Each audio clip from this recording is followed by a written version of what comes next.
Bien, amados hermanos, continuamos con la serie Amor Eterno que ha ocupado todo este mes para entender que no hay nadie como nuestro Señor, que nos amó sin cambiar absolutamente un ápice y nos seguirá amando con esa intensidad con que nos amó antes de que el mundo fuera.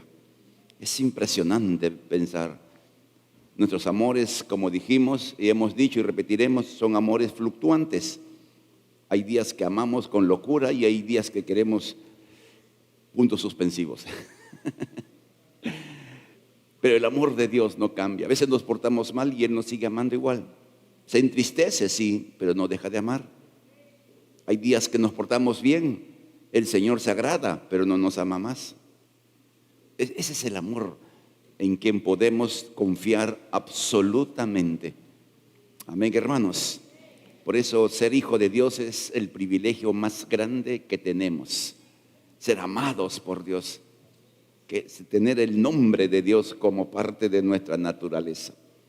Bien, hoy día terminamos esta serie. El próximo domingo comenzaremos otra serie que tiene que ver con realidades. Vamos a hablar de las tormentas de la vida, porque todos pasamos tormentas. Y si no ha pasado todavía, ya pasará. Y si está pasando, normal. Esa es la vida. No son temas que gustan, pero están en la Escritura. Y como están en la palabra, tenemos que enseñarla. Amén. Vamos al principio. El Hijo de Dios encarnado, quien murió y resucitó y ascendió a los cielos, volverá. Cristo, el Hijo de Dios, se encarnó, se hizo hombre, un pequeño bebé, vivió 33 años en la tierra, desarrollando los últimos 3 años todo su ministerio que está relatado en los evangelios. Subió a la cruz del Calvario. La Biblia dice, no por Él, sino por nosotros, para llevarnos al Padre. Fue sepultado. La sepultura de Jesús es un evento extraordinario también, porque cuando uno entierra a alguien que ha fallecido, ¿qué dice uno? ¿Qué piensa uno? Ya no lo voy a ver. Si es creyente, nos veremos en el cielo. Pero para todos los seres humanos, la muerte es el final de una relación interpersonal. Se acabó, ya no podemos, lo podemos soñar, lo podemos recordar, podemos ver fotos, pero ya no podemos interrelacionar con esa persona. Jesús resucitó, resucitó de entre los muertos. Entonces, ¿esto qué nos habla, amado hermano? Miren, podemos, y seguro algunos estamos pasando momentos difíciles. Yo escuché un mensaje, leí un mensaje de un pastor que se llama Campolo. Y el título del mensaje, hoy es viernes, pero el domingo está cerca. Pero ya viene el domingo. El viernes es el día de la muerte, el sábado el día de que no hay esperanzas, pero llega el domingo. Entonces, amado hermano, el saber que Cristo murió y resucitó también nos enseña a nosotros de una manera muy clara de que si bien podemos tener problemas hoy día, pero los problemas un día terminarán. Ya sea en esta vida o cuando tengamos que partir.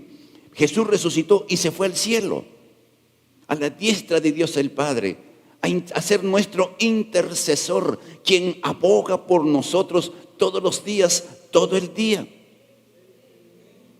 Él pudo haberse quedado allá, pero Él volverá por su iglesia. Él volverá por usted, por mí también. Y eso va a ser una experiencia extraordinaria. Dice la Biblia que los que estén muertos resucitarán. Aquí los que somos promoción, posiblemente pasemos por la puerta de la muerte, pero algunos muchachitos o jovencitos, de repente, por los tiempos que vivimos, no pasarán por muerte, serán transformados en un abrir y cerrar de ojos. Pero sea que muramos o sea que estemos vivos, el asunto es que cuando Cristo vuelva, nosotros nos iremos con Él para siempre. Esa es la esperanza bienaventurada que nos anima y alienta a seguir adelante. Vamos a hacer un pequeño resumen de lo que hemos mencionado durante estos 3 domingos previos, para que llegar al punto de lo que deseo con todo mi corazón compartir con ustedes en esta mañana, para entender qué tan grande es el amor de nuestro Dios. En primer lugar, unas verdades irrefutables. Por cierto, el Hijo de Dios se encarnó y vivió entre nosotros, desarrollando su ministerio como hombre lleno del Espíritu Santo. La idea que algunos tienen que Jesús hizo milagros porque era Dios no es correcta. Jesús hizo milagros por una sencilla razón. Era un hombre que nació sin pecado, por lo tanto no pecó nunca jamás, pero necesitó la asistencia del Espíritu Santo para poder hacer todo lo que hizo. En Lucas 4 dice: el Espíritu de Dios está sobre mí por cuanto me ha ungido para. Ese para es propósito. O sea, si el Señor Jesús no hubiera sido ungido, hubiera sido un hombre que nació sin pecado, vivió sin pecado, pero no hizo nada.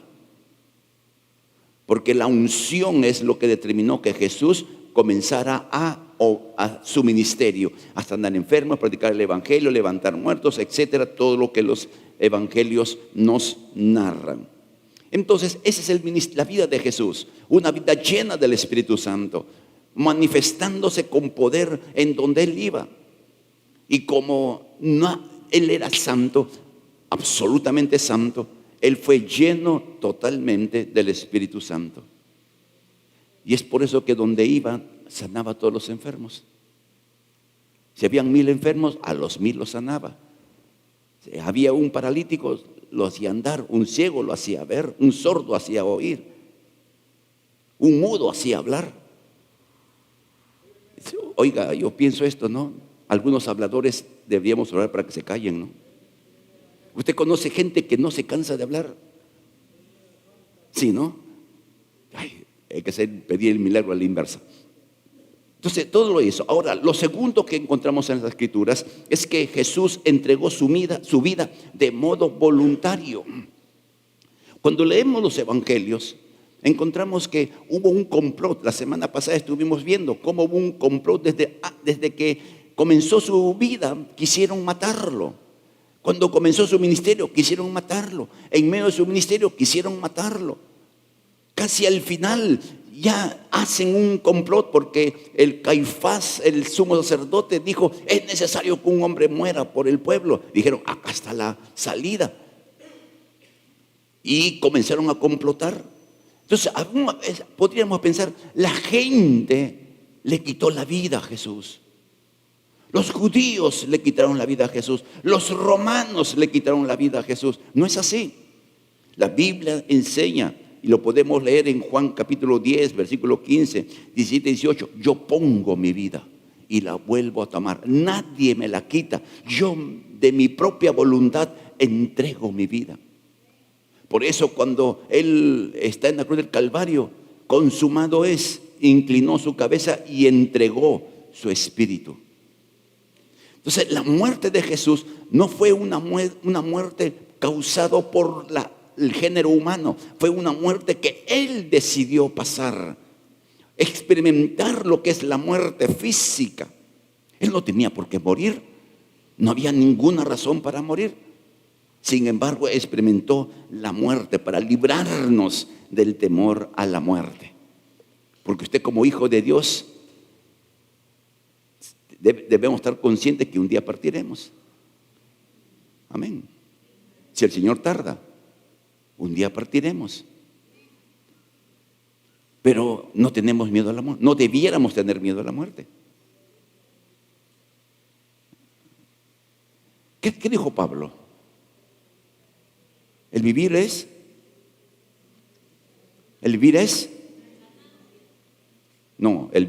Cristo. Y el morir, o sea, más ganamos muriendo que estando vivos. Los que trabajan terminan el día agotados. Algunos llegan a casa casi gateando. No, por el cansancio. Y cuando usted muere ya no se va a cansar, ya no va a trabajar, no le van a estafar, no va a tener nada que le afecte. Pero no tenemos que pensar en la muerte, disculpe, no tenemos que desear morir, sino el día que Dios quiera. Como la semana pasada decimos, el Señor Jesús tiene la llave de la vida y de la muerte. Él señaló el día, ya sabemos que Él tiene tal día en que usted y yo tendremos que partir si el Señor tardara. En tercer lugar, Jesús resucitó entre los muertos. Esta es la piedra angular de la fe cristiana, porque si Jesús, sigamos un razonamiento lógico, pero para entender, Jesús nació como un niño santo en modo absoluto, vivió una vida santa durante los 33 años, murió en la cruz del Calvario por otros. Si no hubiera resucitado, todo lo que hizo sería en vano. La resurrección es la demostración que todo lo que Jesús hizo es válido, que todo lo que Jesús hizo por el ser humano es aplicable y de cumplimiento total. Entonces usted puede estar seguro que es salvo por una razón muy simple, porque Jesús levantó de los muertos. Eso nos da una certeza. Y miren, Jesús resucitó de los muertos y las evidencias son palpables. No es que les pareció. Desde el comienzo de la historia encontramos esto, que los sacerdotes sobornaron a los guardias y dijeron: han venido sus discípulos y robaron el cuerpo de Jesús. O sea, ya desde el comienzo rechazando la resurrección como una verdad. Y lo último es que Jesús subió a los cielos. De donde vino, volvió en cuerpo, con cuerpo físico. O sea, el Hijo de Dios está en el cielo, en algún lugar, con su cuerpo glorificado, que no necesita oxígeno para vivir, porque está sujeto a otras leyes. Por eso, ¿usted dónde va a estar, querido hermano? Mire, usted va a resucitar, ¿no? 2, 3. Usted va a resucitar con cuerpo glorificado. ¿Y a dónde nos vamos a ir? Al cielo con el Padre, a la voz del Cordero. Es el cielo, ahí no hay atmósfera. ¿Cómo vamos a respirar? Bonito, ¿no? O sea, nadie va a sufrir de asma. Jesús ascendió a los cielos y ahí está sentado a la diestra de Dios el Padre, intercediendo, como dije hace un momento, por cada uno de nosotros. Cuando el adversario, el acusador, viene con acusarnos de aquellas cosas que hemos hecho, Él presenta la evidencia de que el precio ha sido pagado, su propia vida. Por eso podemos decir como Pablo: ¿quién acusará a los hijos de Dios? Si el Señor murió por nosotros, ¿quién podrá acusarnos? ¿Quién podrá condenarnos? Por eso usted y yo, amados hermanos, es una convicción: nada nos podrá separar del amor de Dios que es en Cristo Jesús. Amén. Ahora imaginémonos a los discípulos, avanzando en esta mañana. Imaginemos a los discípulos. Jesús murió y estaban asustadísimos. Se escondieron en una casa porque temían que las autoridades vayan y acaben con ellos, escondidos. De repente encuentran a Jesús, se aparece en medio de ellos. Se asustaron, ¿recuerda usted? Le dijeron un fantasma tal vez. Imagínese usted, alguien que muere, lo entierran con una piedra enorme y usted a los 2 días lo ve. ¿Qué haría usted? A ver, ¿qué haría usted, hermano? Sale corriendo, ¿o no? Sí, ¿no? Yo saldría corriendo, amado hermano. Entonces Jesús resucitó, ya se entró en la cabeza de los discípulos. Jesús resucitó. Y dice la Biblia en Hechos 1 que Jesús comenzó a enseñarles acerca del reino de Dios. Yo me imagino que los discípulos ahí sí estaban atentos, pensando que Jesús resucitado de repente sería el Mesías conquistador, el guerrero, porque está hablando del reino de Dios. Y es por eso que los discípulos preguntan: Señor, ¿restituirás el reino a Israel en este tiempo? Sí, estaban locos todavía, pero estaban ahí viendo a Jesús nuevamente. Y Jesús se va a un monte, se para y dice: hasta la vista, baby. No dijo eso, ¿no es cierto? Y me serán testigos en Judea, en Samaria, ¿no? En Jerusalén, en Judea, en Samaria, hasta lo último de la tierra. Y ¡pum! Se fue, comenzó a ascender. Hermanos, pongámonos en el lugar de los apóstoles. Están ahí, está escuchándolo, mirando, y de repente comienzan a verlo. Y los discípulos paraban de susto en susto. Y se quedaron mirando,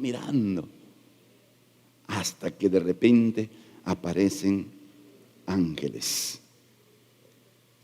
Y le dice: varones de Galilea, hombres de Galilea, ¿por qué están mirando aquí parados? ¿Qué hacen mirando al cielo? Posiblemente ya no se le veía, y de repente, ¿en qué momento cae? De repente estaban pensando como los discípulos de Elías. No, de repente ha caído por ahí, vayan a buscarlo.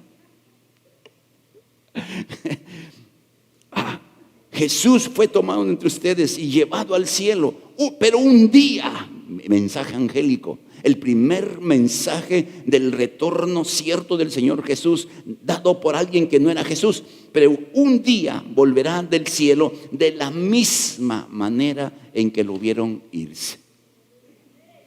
Miren, amados hermanos, la iglesia todavía no recibía la plenitud del Espíritu Santo. La iglesia todavía no predicaba el Evangelio, y ya estaba el mensaje del retorno de Jesús por ellos. Y recordemos, los apóstoles nos representan. Entonces Jesús nos está diciendo: no mires el cielo. O sea, no estemos pensando en las musarañas. Un día el Señor volverá. Y los tiempos nos indican que estamos más cerca que nunca del retorno del Rey de Reyes y Señor de Señores. Los tiempos nos indican, las señales están tan evidentes.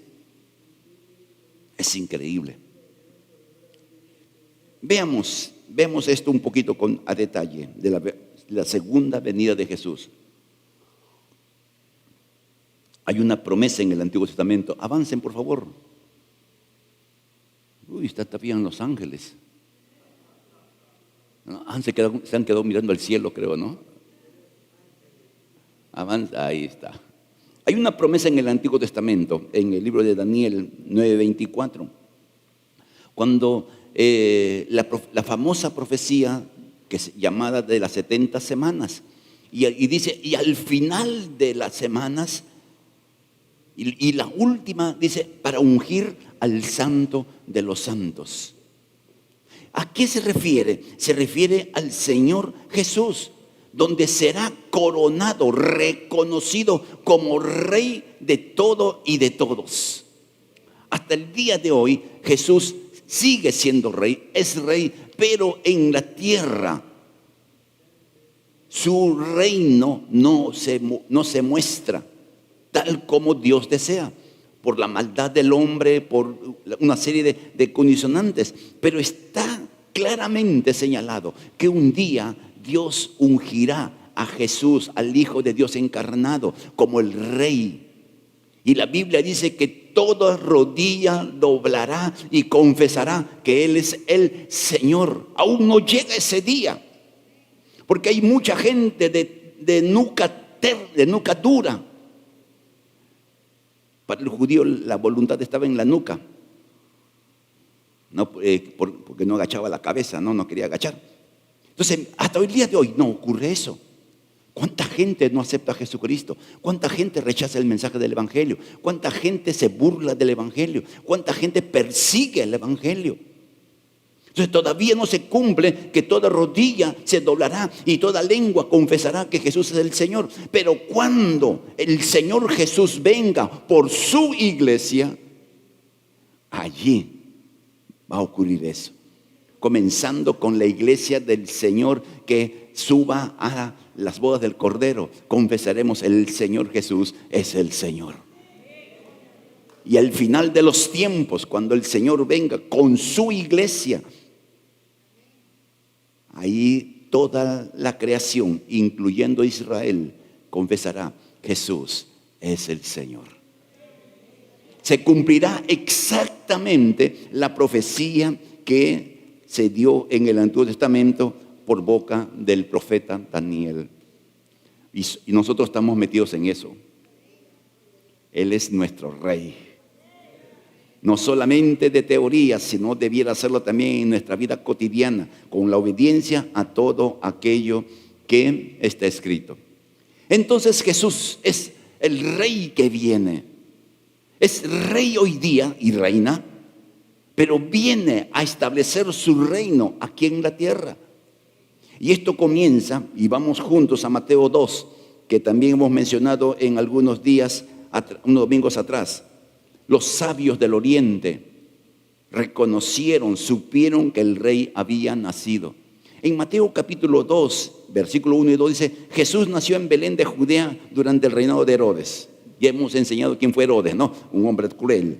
Por ese tiempo, algunos sabios de los países del oriente llegaron a Jerusalén y preguntaron: ¿dónde está el rey de los judíos que acaba de nacer? Vimos su estrella mientras salía y hemos venido a adorarle.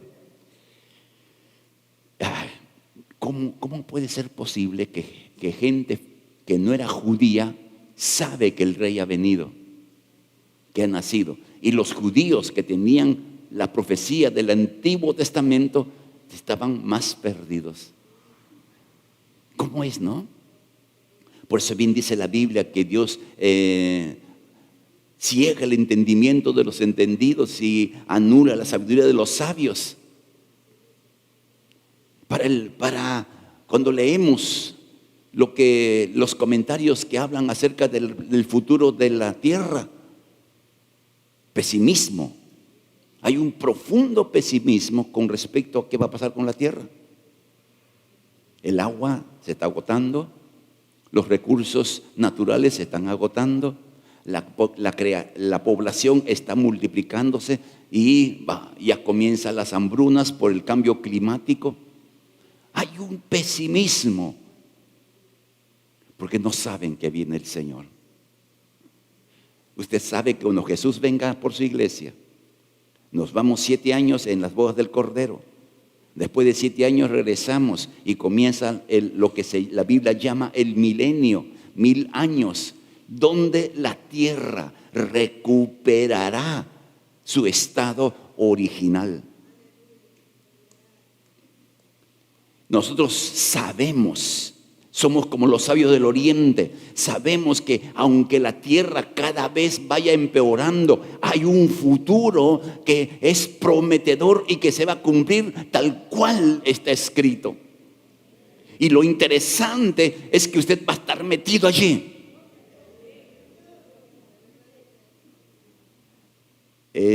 No va a haber enfermedad, no habrá dolor. Será precioso. No usaremos lentes.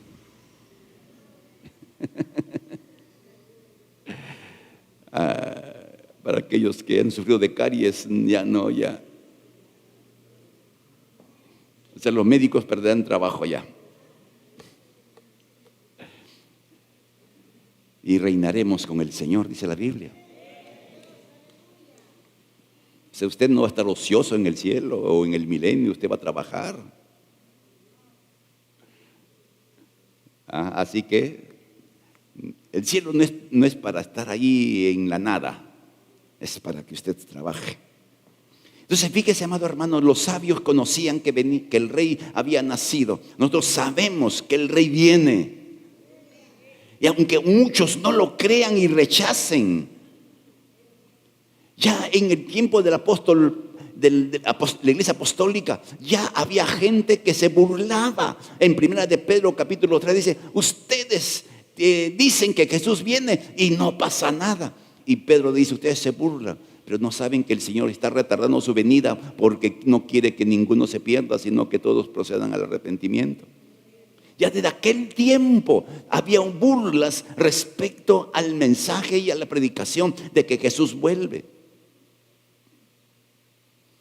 Y si usted le dice a alguien: Jesús viene por su iglesia,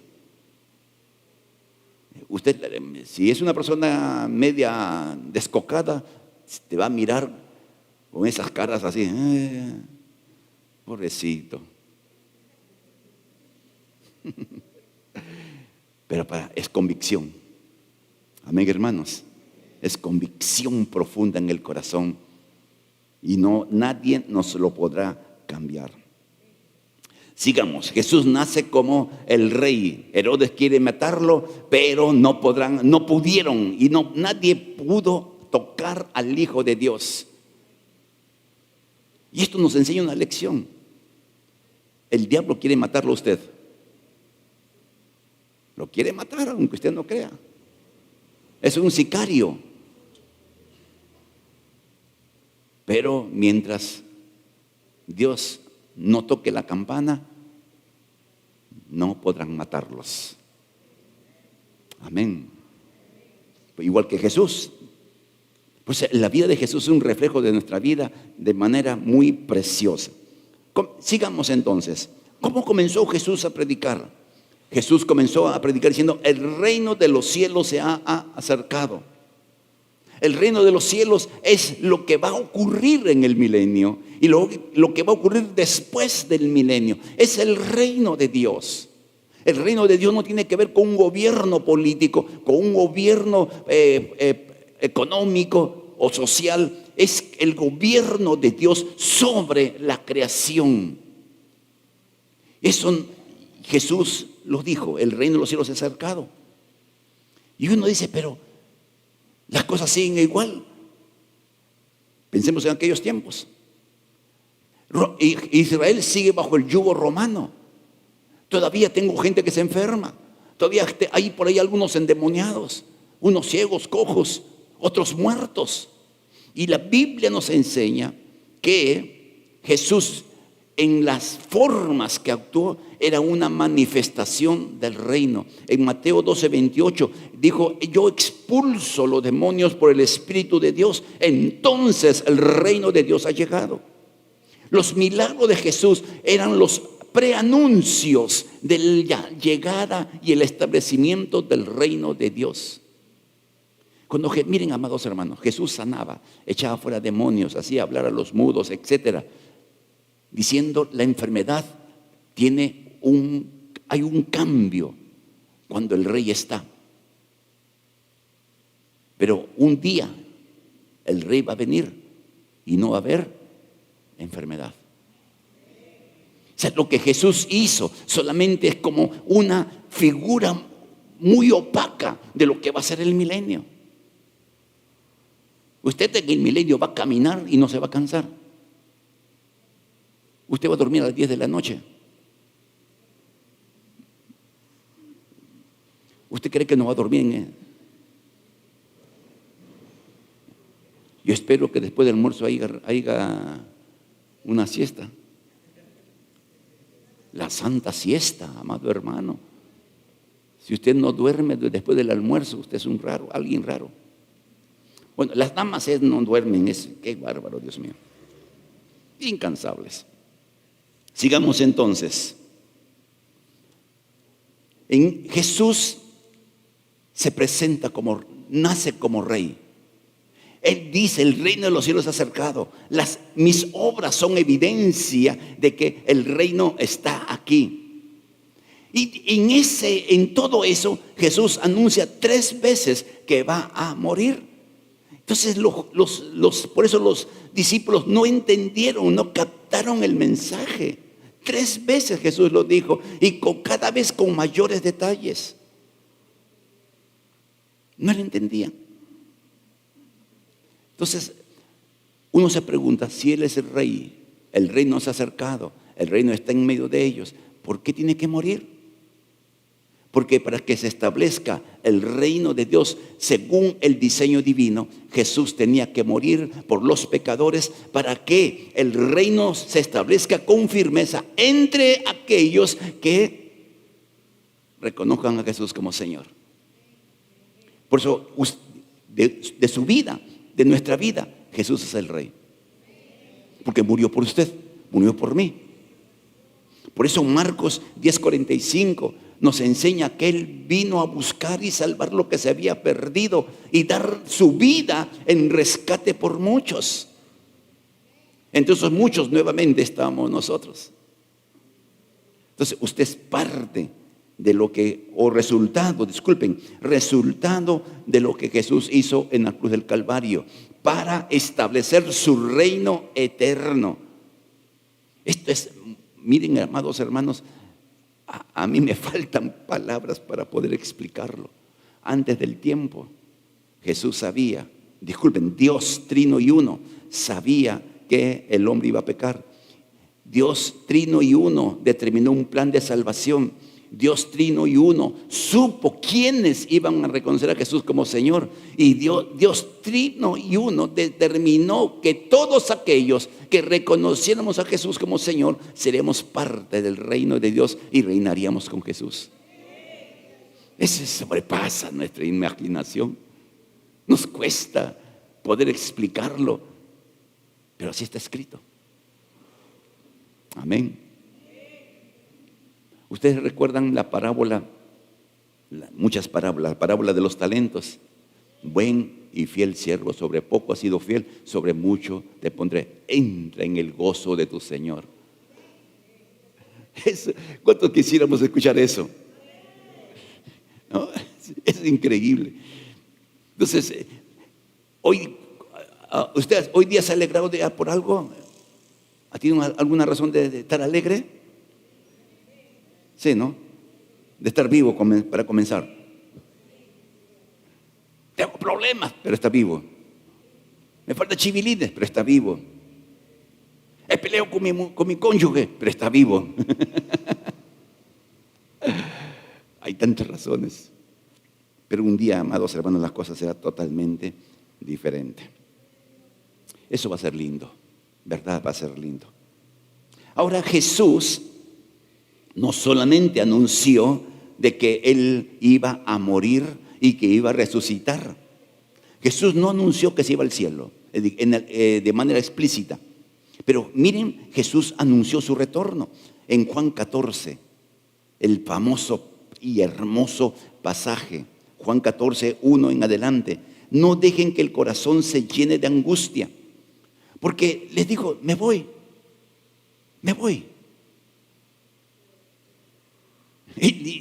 Y se va el maestro, se va el Señor. Dice, no se angustien. Confían en mí, confían en Dios, confíen también en mí. O sea, miren, decirle a un judío, así como confías en Dios, confía en mí, era una herejía en aquellos tiempos. Porque Jesús se está colocando en el mismo nivel de Dios. Para nosotros es fácil, ¿no? Confía en Dios, confía en Jesús. No tengo problemas. Pero para un judío, Él les dice, yo soy Dios por si acaso. Y luego les dice, en el hogar o en la casa de mi Padre hay muchas moradas. Amén. Si no fuera así, si no hubieran moradas, yo les hubiera dicho. Porque Jesús no miente, Él es la verdad. Entonces, ¿qué voy a hacer? Voy a preparar un lugar para cada uno de ustedes, para que donde yo estoy, ustedes también estén. Él está prometiendo, dice, cuando todo esté listo, volveré y diré, síganme los buenos. Amén. Jesús dijo, Él iba a volver por nosotros. Le está diciendo a los discípulos, y recuerden, los discípulos nos representan. Entonces, así como hay discípulos como Pedro, que a veces negamos a Jesús con nuestra conducta, hay discípulos como Tomás, que de repente hay cosas que creemos o no creemos, hay discípulos como los demás, que cuando al papas quemaban salieron corriendo, pero nos representan. Porque la salvación que hemos recibido y lo que vamos a recibir no depende de nuestra conducta, sino de lo que somos. Frutos del amor de Dios. Resultados de la demostración del amor de Dios para que todos que crean sean salvos y pasen a la vida eterna. Esto es tremendo. Y el propósito es completar el plan de Dios. El versículo 11 de Efesios 3 dice, era su plan eterno que Él llevó a cabo por medio de Cristo nuestro Señor. Gracias a Cristo y a nuestra fe en Él podemos entrar en la presencia de Dios con total libertad y confianza. El propósito de Dios. ¿Por qué pasó todo esto? La Biblia enseña que el Hijo de Dios murió para salvar a la humanidad que reconozca a Jesús como Señor. Ese es el corazón de todo, pero no es todo. Él vino a reconciliar lo que está arriba con lo que está abajo. ¿Eso qué indica? Dios está en el cielo. En el huerto del Edén, Dios estaba en la tierra, caminaba por la tierra. Adán y la mujer podían verlo. Entonces, cuando Cristo vuelva, usted y yo estaremos en la voz del Cordero. 3, no importa, de los 3 que vamos a estar ahí. ¿Quién va a estar allí? Amén. Pero en esa fiesta va a estar Jesús. ¿Y quién más piensa que va a estar? El Dios el Padre. Entonces se reconcilió arriba con abajo. Así como Adán podía ver a Dios, así como yo lo estoy viendo o ustedes me están viendo, vamos a poder ver a Dios. Por eso la Biblia nos enseña que conoceremos. Qué precioso. Reconciliar las cosas de arriba con las cosas que están abajo. Entonces, amados hermanos, el plan de Dios se ha de cumplir un día que no está muy lejano. Pero ¿cómo sabemos que el Señor viene? La Biblia está llena de señales del pronto retorno de Jesús. Jesús dio muchas señales. En Mateo 24 está una relación muy larga de señal tras señal. El apóstol Pablo también habló de señales. Y sencillamente muchas de ellas se están cumpliendo. Jesús dijo que la maldad se va a multiplicar. Eso no tengo que comentarlo. Lo vemos a diario. Que por un celular te matan. Y hablando de celular, queridos hermanos, no se le ocurra hablar con celular por la calle. No, pues, no, así sea chanchito. No se le ocurra. Hay que ser sabio y entendido. Si su celular suena por la calle, usted está caminando en el bus, termine su viaje, termine su caminata y conteste. Hoy matan por un celular, amados hermanos. Matan por un. O si no te matan, te golpean, te tiran al suelo. Por una cosa que. Y tantas cosas más. El otro día sale en el periódico que una bebita lo dejan tirada en el baño de un mercado. ¿Dónde está una madre? Ya, un hombre quizás, porque los hombres somos medio cabeza hueca en cierto sentido, pero una madre, dice la Biblia, ¿podrá olvidarse la mujer que dio a luz, olvidarse de su hijo? Se supone que no. El incremento de abortos a nivel mundial. Y podríamos seguir una lista larguísima. Guerras por todo sitio. Donde no hay guerra, madre mía, usted mira para cualquier lugar del mundo. La persecución de la iglesia. Es increíble, amado hermano.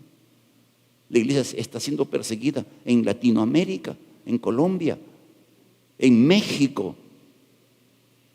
La iglesia es perseguida. Físicamente estoy hablando. En el Perú la iglesia es perseguida en un aspecto que se llama dinero, economía. La iglesia no es un negocio, pero sin embargo nos cobran luz comercial, agua comercial. Y los que entienden de esto, es carísimo. Por ley han puesto que la iglesia es un negocio. Es una forma de persecución muy solapada. Miren, amados hermanos, ahora leamos Lucas 21, 28, avanzando por favor. Jesús dijo lo siguiente: por lo tanto, cuando vean estas cosas, ¿cuáles cosas? Las señales que se están cumpliendo. Cuando vemos que la maldad está creciendo, no nos asustemos ni nos estemos preocupados o desesperados. Si cuando vean estas cosas, cuando comiencen a suceder, pónganse en pie y levanten la mirada, porque la salvación está cerca.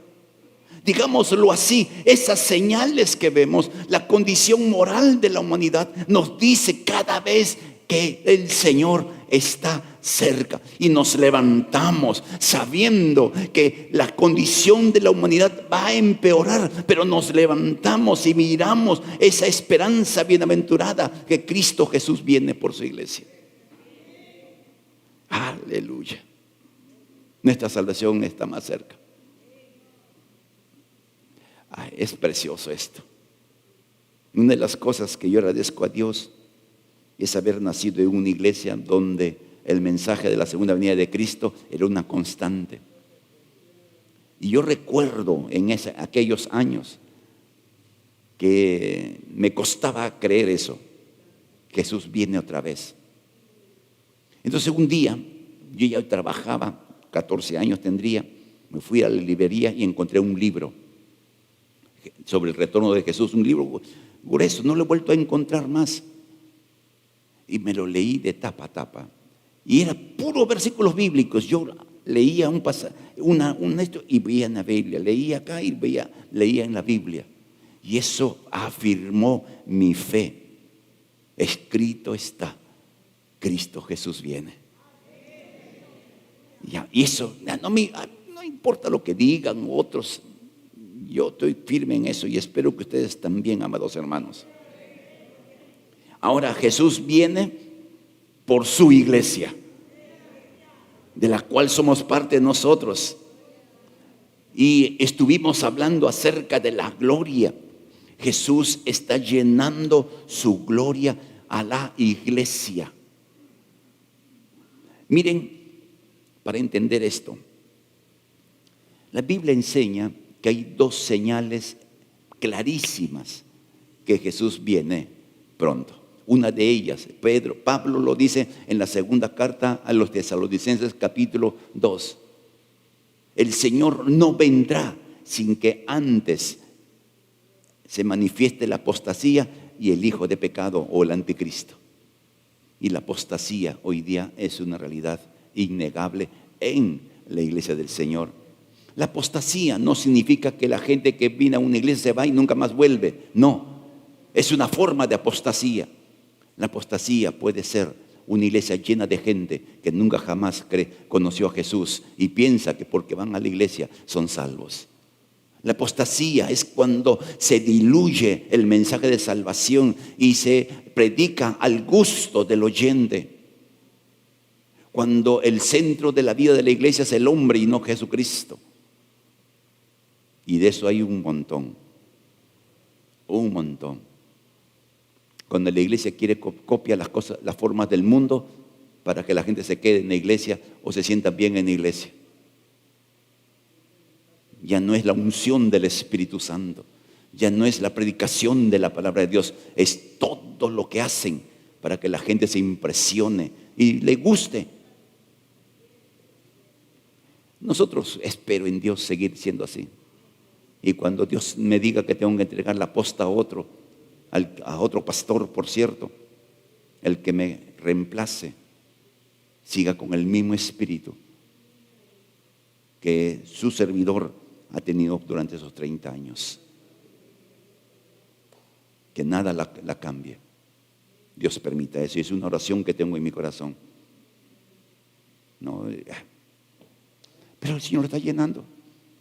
Nos está llenando de gloria. Por eso nos está confrontando. Por eso nos está instruyendo. Que nos preparemos. Que estemos no solamente satisfechos con venir a la iglesia. No está mal, amado hermano, no está mal. No piense que está mal. Entonces no vengo a la iglesia. No. Involucrémonos. Y esta es nuestra responsabilidad. Involucrémonos en hacer lo que Dios espera que hagamos de acuerdo al don que hemos recibido. Hay un pasaje en la Biblia muy fuerte este pasaje de Lucas 12.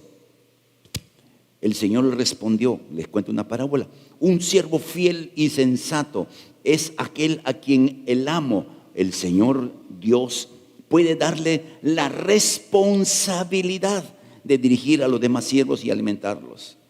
Y si el amo regresa y encuentra que el siervo ha hecho buen trabajo, habrá una recompensa.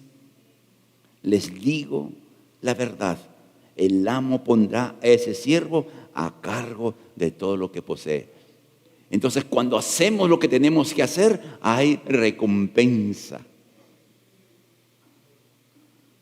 Entonces nos está diciendo, involucrémonos en lo que el Señor nos ha dicho que hagamos. Involucrémonos en trabajar de acuerdo al don que tengamos. No nos quedemos solamente, amados hermanos, con lo básico. Yo les animo con todo mi corazón, queridos hermanos, involucrémonos todos en el servicio de la iglesia local. Hay un himno antiguo, hay lugar si quieres trabajar en la viña del Señor. Hay lugar. Nadie es inútil en el reino de los cielos. Todos podemos aportar con lo que Dios nos ha dado para el crecimiento, fortalecimiento, la extensión de la iglesia. Pero miren lo que dice más adelante. Pero, ¿qué tal si el siervo, en vez de pensar, tengo que trabajar, qué tal si el siervo piensa, mi amo no regresará por un tiempo? Y comienza a golpear a otros siervos y a parrandear y a emborracharse. O sea, ¿qué hace? Todo lo que no debe hacer. El amo regresará inesperadamente. O sea, y sin previo aviso encima, cortará al siervo en pedazos y lo expulsará junto con los infieles. Hay juicio de Dios para quienes no hacen lo que Dios ha determinado que hagan. Esto es tremendo, amado hermano. Por eso es fuerte este pasaje. Por eso es como les digo, el deseo que todos se involucren en el servicio. El deseo que pongan las manos a trabajar. en aquello que usted pueda. Hay tantas áreas en una iglesia local. Hay niños, ya tendremos cuna próximamente, nos ha demorado mucho esto. Hay para ujieres, para evangelismo, que es la pasión de Dios. Hay lugar cada sábado de que pueda tomar, ofrendar 2, 3, 4 horas de la tarde y salir con los que salen a evangelizar y ser parte de ese gran trabajo. Hay lugar, un lugar para ti. Y si tú no sabes qué puedes hacer, acércate y pregúntanos. Pregunta a la pastora, pregúntame. Y yo te diré, si hay trabajo, hermano, si hay trabajo, hermana. Y te vamos a ubicar en un lugar. Porque deseamos que cuando el Señor venga, tú puedas escuchar: buen y fiel siervo, sobre poco has sido fiel. O sea, lo que hacemos en esta vida es poco. Lo que hacemos para el Señor es poco, en el sentido comparando lo que vamos a hacer después. La Biblia enseña esto en esa parábola de los talentos, que se le quita al que tiene 1 y se le da al que tiene 10. Lo que vamos a hacer después, amado hermano, es indescriptible, pero está determinado de lo que usted hace en esta tierra, en esta vida. Jesús vuelve, amado hermano, vuelve y nos va a llevar. Pero eso no es todo. Vuelve para evaluarnos, vuelve para recompensarnos, y también vuelve para ejercer un juicio sobre aquellos que, siendo sus hijos, aquellos que, siendo comprados a precio de sangre, no hicieron aquello que Dios esperaba que hicieran. No porque no pudieran, sino porque no quisieran, no querían, o siempre había una excusa para no hacerlo.